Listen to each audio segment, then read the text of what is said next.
How do you practice therapy with clients that do not reside in the state that you have a license in, or a country, or a jurisdiction, or a province?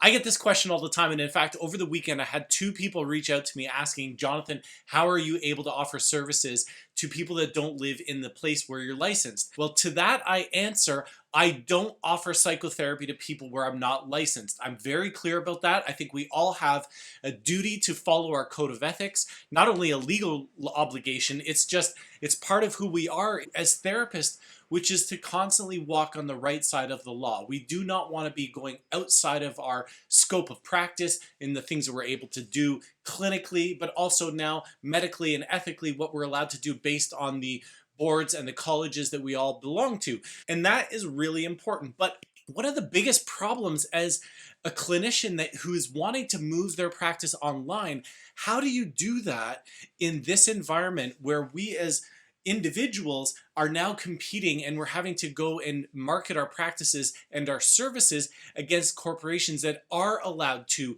market and advertise across state lines, and they are able to work with people from different states. The reason why they are able to do that is because they're coming from a corporate perspective. They've got a massive group, a network of therapists in which they can draw upon in each individual state. And as the individual therapist, we do not have that luxury. We can only practice psychotherapy where we're licensed. That is a challenge because from our client's perspective, when we are advertising online, they are not fully aware of the fact that that corporation may have a network of therapists operating in jurisdictions in which they're allowed to operate in. The client is only looking at our website versus the website of this bigger organization.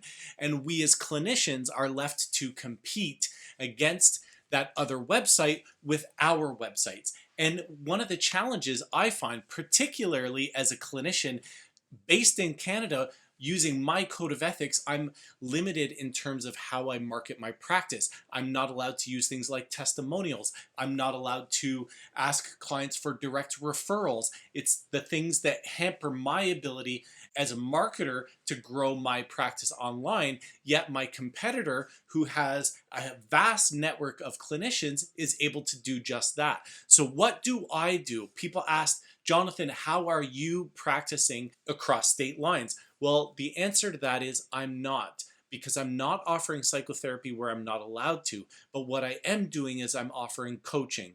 And I've talked about that, and I've got some fantastic podcasts lined up in the coming days and weeks to discuss this very topic.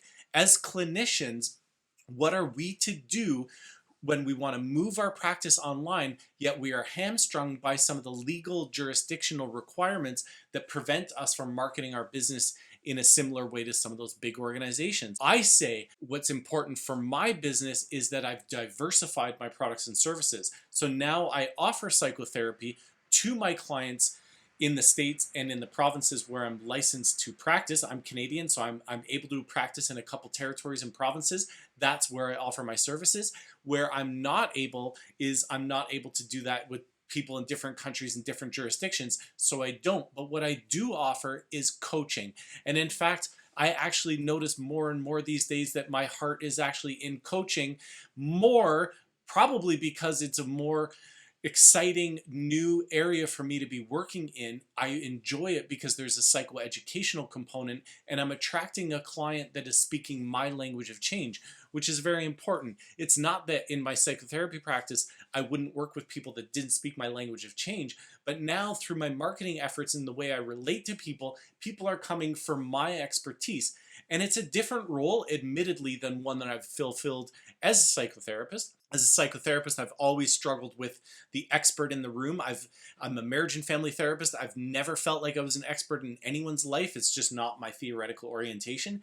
Yet now in a coaching role, I get to bring together my language of change. I can bring together my theory of change, and I've put that together in a program that I offer now out to my clients. And I do that in a way that my heart is in. Not that it's not in my psychotherapy practice, it's just that this is my product, my service that I get to create. It's a course, it's a program that I get to present to people, and I can take people through my sequence of change and transformation, which is much different than when I do that in a psychotherapeutic fashion, because when I'm a psychotherapist, I'm working with what the client gives me rather than when I'm working in a coaching perspective, the client and I are working with what I have to offer. And so that is exciting to me. I enjoy it.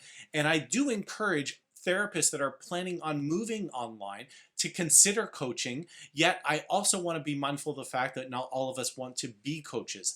Not all of us fit in that round peg into that square hole. I don't know if I mixed that up, but not all of us are meant to be coaches, and that's fine. If you're not and you don't want to enter the coaching field, nothing wrong, no harm, no foul. But if you're interested in expanding your online marketing opportunities and you're interested in reaching a greater audience with your products, your skills, and your services, then coaching could be something for you. Also, it can be very financially rewarding.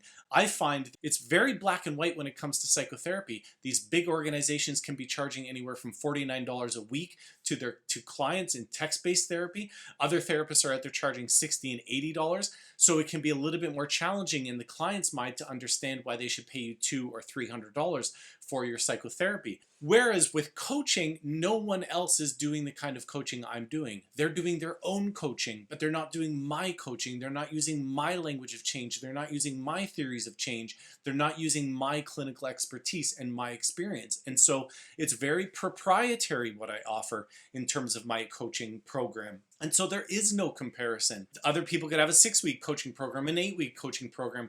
It's very difficult in the client's mind to make that distinction of what's comparing apples to apples. In the client's mind, they're going to have very many different comparisons when it comes to coaching, but no two programs are alike. Whereas with psychotherapy, a lot of clients are thinking 50 minutes, or 60 minutes, 60 minutes. It's black and white. It's $100 versus $125. Why would I spend $125 when I can get psychotherapy for $100? So it's a little bit different when it comes to marketing your online practice, doing so from a psychotherapy perspective versus doing it from a coaching perspective. Now, that said, I offer both. I'm a psychotherapist first, but I'm also now a coach first. It depends on how my clients find me. Most of my work and most of my marketing initiatives these days does not actually take place in my psychotherapy website. It does not take place in my Psychology Today profile. In fact, most of my reaching out to the world through social media, through marketing, through DMing people and commenting people is coming from Instagram. Instagram is a major driver of my revenue, of my monthly income. It's because I enjoy being on Instagram. I connect with clients. I DM with clients. I take the time to fill my pipeline, my marketing pipeline. And that is what all the Online Therapist Academy is about. It's about filling your marketing pipeline so you can be an abundant clinician. Whether that's a psychotherapeutic clinician or a coaching clinician, it doesn't matter. You can decide. What the Online Therapist Academy is about building a successful online business using our skills and our expertise as coaches and as clinicians and as psychotherapists. So that said, I would urge all of you to explore the option of moving into coaching if you want to broaden your opportunities online. I believe that psychotherapy and marketing psychotherapy is a far more challenging prospect online than it is for the brick and mortar clinician, because you are practicing in a very location specific place. It's much easier to get word of mouth referrals.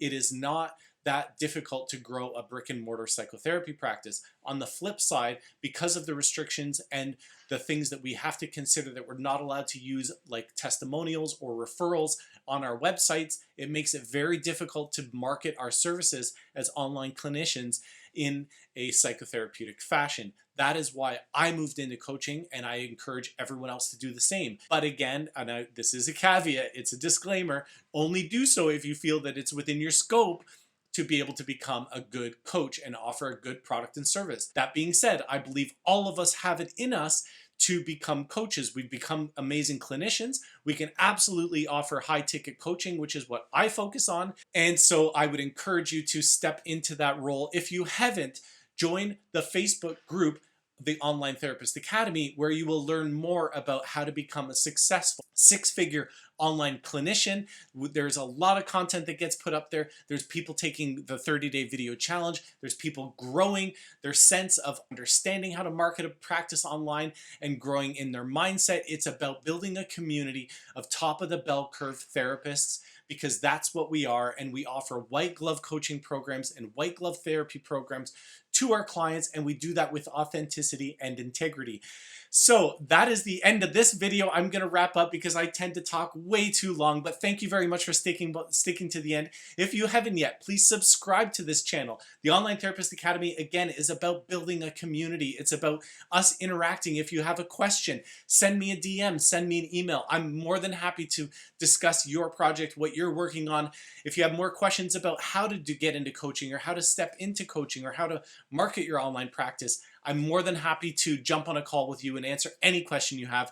Once again, head on over to the Online Therapist Academy Facebook group, join the Facebook group, and you will learn all there is to know about getting started in your online therapy practice. Thank you so much, guys, and we'll talk soon.